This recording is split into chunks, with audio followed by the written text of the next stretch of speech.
بسم اللہ الرحمن الرحیم۔ محترم سامعین، السلام علیکم۔ اولاد آدم کا سب سے بڑا دشمن ابلیس لعین۔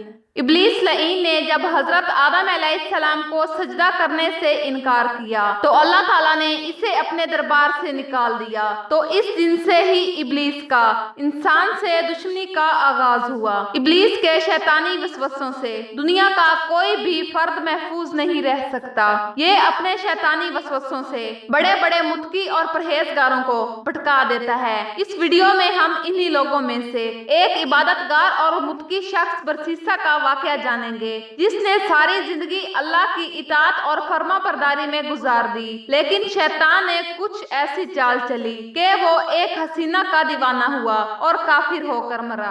آخری نبی محمد صلی اللہ علیہ وآلہ وسلم کی آمد سے قبل قوم بنی اسرائیل میں برسیسا نامی ایک نہایت عبادت گزار اور پرہیزگار بندہ رہا کرتا تھا۔ وہ ایک نامعلوم اور چھوٹے سے گاؤں کا رہنے والا تھا۔ اس شخص نے اپنی زندگی کے 60 سال اللہ کی عبادت میں گزار دیے تھے۔ اسی وجہ سے برسیسا کو نہ صرف اپنے علاقے میں بلکہ دور دراز کے علاقے میں بھی عزت کی نگاہ سے دیکھا جاتا تھا۔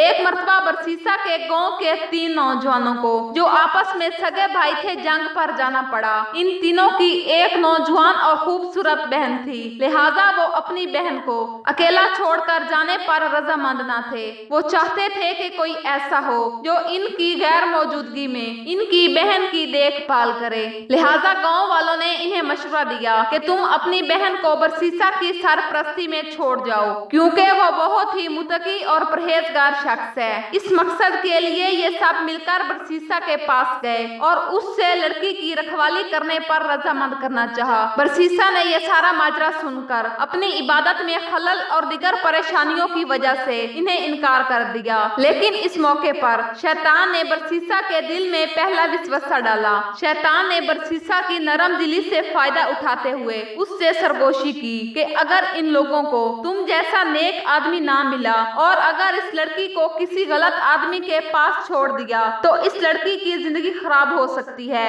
اور تم بھی اس میں برابر کے ذمہ دار ہوگے۔ برسیسا شیطان کے اس وسوسے میں آ گیا اور اگلے ہی دن اس نے ان 3 نوجوانوں سے ان کی بہن کی رکھوالی کی ذمہ داری قبول کر لی۔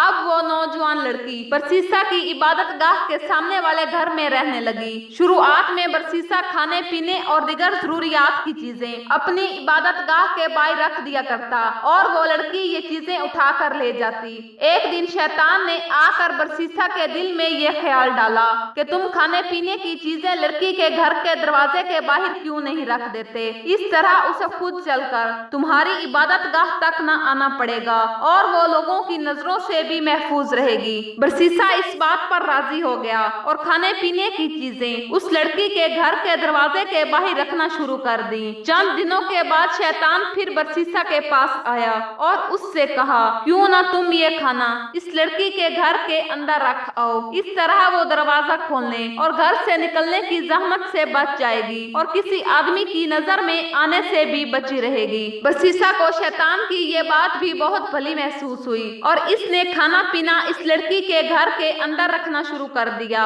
کچھ عرصہ گزرا تو شیطان دوبارہ واپس آیا۔ اس بار شیطان نے برسیسا سے کہا کہ وہ لڑکی دن رات اکیلی رہتی ہے، کہیں تنہائی کی وجہ سے اکتا کر بیمار نہ ہو جائے، اس لیے تمہیں چاہیے کہ تم کبھی کبھار اس سے بات چیت کر لیا کرو، اس طرح تم اسے عبادت کی طرف بھی راغب کرو اور نیکی کی طرف بلاؤ۔ برسیسا کو شیطان کی یہ بات بھی بہت پسند آئی اور اس نے دروازے کے پیچھے لڑکی سے بات چیت کرنا شروع کر دی، لیکن اس طرح گفتگو کرنے کے لیے دونوں کو اونچی آواز میں بات کرنا پڑتی اور دونوں کو دشواری ہوتی۔ اب شیطان نے برسیسا سے کہا کہ تم لڑکی کو اچھی باتیں سکھا رہے ہو اور وہ خود عبادت کی طرف راغب ہو رہی ہے، تو اس میں حرج ہی کیا ہے کہ تم اسے اس کے کمرے میں یہ باتیں بتایا کرو۔ برسیسا نے شیطان کی یہ بات بھی مان لی اور آخر کار شیطان ان دونوں کو ایک ہی چھت کے نیچے لانے میں کامیاب ہو گیا۔ کچھ دن اس طرح نیکی کی باتیں کرتے گزرے اور پھر ان دونوں کے درمیان